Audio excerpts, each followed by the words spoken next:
Hello, my friends. Welcome back to Mr. English Podcast. I'm Sophia, and I'm really happy you're here. If you're listening to this podcast, you are probably learning English on your own. No teacher, no classroom, no homework, no exams, just you, your phone, your headphones, and your time. Many learners think this is a problem. They say, I can't learn English alone. I need a teacher. I need a class. I need someone to correct me. Today, I want to show you a different way, a calmer way, a quieter way, a more human way, a way to practice English alone, in real life, in small moments, without stress. Not with school methods, not with old ideas, but with new thinking. Let's begin. Most learners believe practice looks like this. You stop what you're doing, you sit down, you open a book or an app, and you say to yourself, "Now I study English." This sounds serious, it sounds responsible. But this idea creates the first big problem. When you say, "Now I study English," your brain prepares for work, for effort, for mistakes, and very often for stress. Real English does not live in books. It does not live in classrooms. English lives in life. Think about this expression, to fit something into your life. It means something feels natural, not heavy, not difficult. English should fit into your life, not sit on top of it like a heavy bag. So here is a new idea. Instead of creating study time, you create language moments. A language moment is very small. So small, your brain does not resist it. 5 seconds, 10 seconds, one simple sentence. Small things are not scary.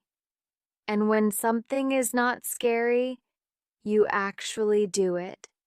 For example, you are making tea or coffee. You're not studying, you're just standing there. Instead of silence, you gently think, I am making tea. The water is hot. I am waiting. That's all. No repetition, no grammar check, no pressure. This is not speaking practice. This is thinking practice. And thinking in English is real practice. Before speaking becomes easy, thinking must become comfortable. Another small moment. You open your phone, before messages, before scrolling. You pause and think, I'm checking my phone. I want to see messages. I'm just looking. You do not translate. You do not correct. You go directly to English. This removes the middleman, translation, and English becomes faster and more natural. Correction kills flow. When you correct every sentence, you get in your own way. Language moments are not about being right. They are about being present.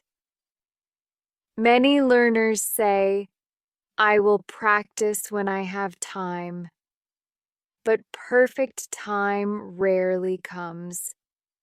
Language moments solve this problem. They appear naturally when you walk, when you wait, when you wash your hands, when you feel tired. This is how babies learn language, They don't study. They connect words to life. You are not too old. Your brain still knows how. The problem is not you.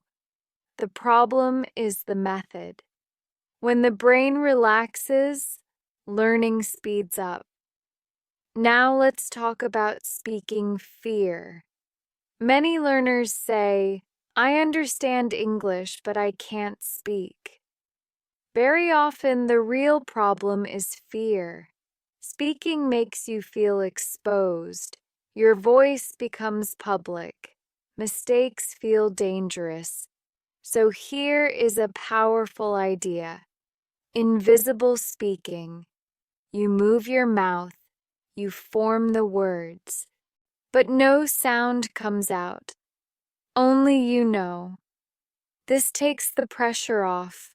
No audience, no judgment. You silently mouth sentences like, I feel tired today. It was a long day. I want to rest. This trains your mouth and brain gently. Speaking is physical, not only mental. Invisible speaking helps you ease into speaking, slowly, naturally. Confidence comes from familiarity, not perfection. One day, sound appears by itself, a word, a whisper. You don't force it, you allow it. Now another idea. Most learners try to learn too much, too many words, too many rules, too many lessons. The mind becomes crowded. Instead, try this. One idea per day, not one word, not one grammar rule, one human idea. For example, being tired, waiting, enjoying something small. You keep this idea quietly in your mind. I feel tired. I was tired this morning. I want to rest later. You circle the same meaning. This builds comfort, and comfort is fluency.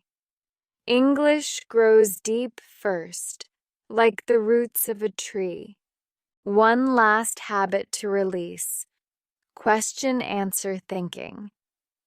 Real language is messy. People pause. People stop. People don't always know. So practice without answers. Ask yourself gently, why do I feel calm right now? And stop. No answer. No panic. You sit with English. Calm opens the brain. Curiosity appears.